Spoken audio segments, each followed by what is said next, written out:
Praise the lord అందరికీ. మీకు ఈరోజు ఒక ఆసక్తికరమైనటువంటి విషయాన్ని చెప్పాలనుకుంటూ ఉన్నాను.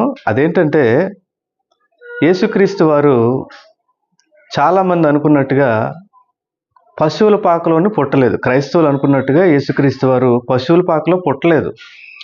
యేసుక్రీస్తు వారు అప్పటికే పుట్టారు. పుట్టినటువంటి పొత్తిగుడ్డల్లోని ఉన్నటువంటి ఆయన్ని, ఆ సందర్భం చూడండి, ఆయన్ని తీసుకొని వచ్చి పశువుల పాకలో, అంటే రూమ్లో సత్రంలో స్థలం లేకపోవటం వలన ఆయన్ని పశువుల పాకలో ఒక చిన్న తొట్టు ఉంటే దాంట్లో పడుకోబెట్టారని రాశారు.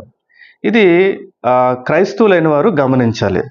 లూకాసు వార్త 2వ అధ్యాయం, వారు అక్కడ ఉన్నప్పుడు అని రాయబడింది కదా. వారు అక్కడంటే ఎక్కడ? 5వ వచనంలో చెబుతున్నాడు, బెత్లెహేము అనబడిన దావీదు ఊరికి వెళ్ళిపోయారు వీళ్ళు. వెళ్ళిపోయిన తర్వాత ఏం జరిగింది? ప్రజాసంఖ్య రాసుకోవడానికి మరియమ్మ గారు, యోసేపు గారు వెళ్ళటం జరిగింది. వారు అక్కడ ఉన్నప్పుడు, అంటే బెత్లెహేములో ఉన్నప్పుడు ఆమె ప్రసవ దినములు నిండింది. తన తొలిచూలు కుమారుని కనేసింది, పొత్తిగుడ్డలతో చుట్టింది. ఆ తర్వాత సత్రంలోని స్థలం కోసం ప్రయత్నం చేశారు. అయితే ఆ రాత్రి అన్ని గ్రామాల నుంచి, అన్ని పట్టణాల నుంచి మరి ప్రజాసంఖ్య వీళ్ళలాగే రాసుకోవడానికి అందరూ వచ్చారు కాబట్టి వీళ్ళకంటే ముందు రావటం వలన ఇంకేదో జరిగి ఉంటుంది. వీళ్ళకైతే సత్రంలోని చోటు లేకుండా పోయింది. అంటే ప్రభువారిని సత్రంలోని పడుకోబెట్టాలనుకున్నారు. అయితే అది జనాలతో నిండి ఉండటం వల్ల వీరికి ప్లేస్ లేకపోవటం వల్ల ఏం జరిగిందంట? ఆయనను పశువుల తొట్టులో పడుకోబెట్టారు. ఇది సంగతి, ఇది గమనించాలి. అయితే ఇంకొక తప్పుగా ఏమనుకుంటారంటే, యేసుక్రీస్తు వారు పుట్టినప్పుడు గొర్రెల కాపర్లు రాత్రి వేళ మంట కాచుకొని ఉండగా దేవదూతలు వారి దగ్గరికి వచ్చారు అనుకుంటారు. అలా రాయలేదండి బైబిల్. ఏమని రాసింది? ఆ దేశములో కొందరు గొర్రెల కాపరులు పొలములో ఉండి రాత్రి వేళ మందను కాచుకొనుచుండగా ప్రభుదూత వారి వద్దకు వచ్చి నిలిచెను. ప్రభువు మహిమ వారి చుట్టూ ప్రకాశించినందున వారి మిక్కిలి భయపడిరి. అయితే ఆ దూత, భయపడకండి, ఇదిగో ప్రజలందరికీ కలగబోవు మహా సంతోషకరమైన సువర్తమానము నేను మీకు తెలియజేతును. దావీదు పట్టణమందు నేడు రక్షకుడు మీ కొరకు పుట్టి ఉన్నాడు. ఈయన ప్రభువైన యేసుక్రీస్తు. దానికి ఇదే మీకు ఆనవాలు. ఒక శిశువు పొత్తిగుడ్డలతో చుట్టబడి ఒక తొట్టిలో పండుకునిట మీరు చూచెదరని వారితో చెప్పెను. వెంటనే పరలోక సైన్య సమూహము ఆ దూతతో కూడా ఉండి సర్వోన్నతమైన స్థలములలో దేవునికి మహిమయు ఆయనకిష్టులైన మనుషులకు భూమి మీద సమాధానమును కలుగునుగాక అని దేవుని స్తోత్రము చేయుచుండును. అయితే ఇక్కడ ప్రశ్న ఏంటంటే, ఈ రాత్రి వేళ అసలు ఈ దేవదూతలు గొర్రెల కాపర్లకి ఎందుకు కనిపించినట్టుగా మీరు ఎప్పుడైనా ఆలోచించారా? చాలామంది అనుకునేది ఏంటంటే, ఆ రాత్రి వేళ అందరూ ఊరంతా కూడా మరి నిద్రించి ఉన్నారు కదండి, అర్ధరాత్రి వేళ.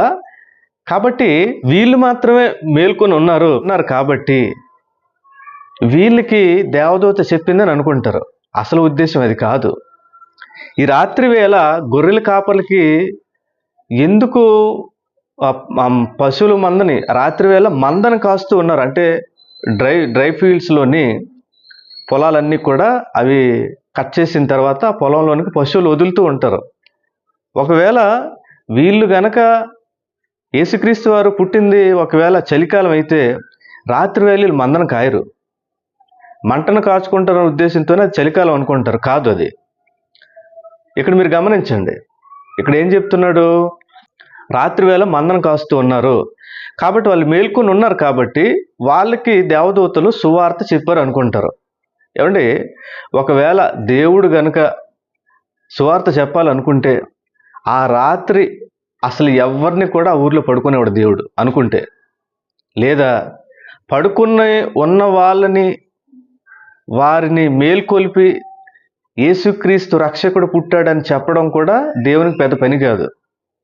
అయితే మరి ఈ గొర్రెల కాపర్లకే ఎందుకు చెప్పినట్టుగా, ఆ రాత్రి వేళ సువార్తను వాళ్ళకి ఎందుకు చెప్పినట్టుగా, రక్షకుడు మీ కొరకు పుట్టి ఉన్నాడు అన్నటువంటి ఆ సువార్తను వాళ్ళకి ఎందుకు చెప్పినట్టుగా చెబుతాను. కారణం ఏంటంటేనండి, ఈ ప్రాంతంలోని మేపుతున్నటువంటి గొర్రెలు సంతల్లోని లేకపోతే మాంసం దుకాణాల్లోని అమ్మటం కోసం, మాంసం దుకాణాల్లో మాంసం అమ్మటాని కోసం మేపుతున్నటువంటి గొర్రెలు ఇవి కావు. దావీదు గారు మనం దినవృత్తాంతాల గ్రంథంలో చూస్తాం. అక్కడ దేవాలయంలో ఎవరు పరిచర్య చేయాలి, ఎవరి డ్యూటీస్ ఏంటి, యాజకులు ఎవరు, ఏ ఇంటి వారు, కీర్తనలు ఎవరు పాడాలి, వాద్యాలు ఎవరు వాయించాలి, కాపలా ఎవరు ఉండాలి అనేటువంటి విషయాలన్నీ కూడా అక్కడ మరి గ్రంథస్థం చేస్తూ కొంతమందికి డ్యూటీస్ అప్పచెప్పినప్పుడు ఈ నిర్ణయం కూడా అక్కడే జరిగింది. దేవాలయానికి ముఖ్యంగా ఇక్కడ మేపుతున్నటువంటి గొర్రెలు దేనికోసమనంటే దేవాలయంలో అర్పించేటువంటి బలుల కోసం, దేవాలయంలో పస్కా పండుగ దినాన్న దేవాలయంలో అర్పించేటువంటి బలిచ్చేటువంటి గొర్రెలు ఇవేనండి. దేవాలయంలో బలి ఏ గొర్రెలు పడితే ఆ గొర్రెలు బలి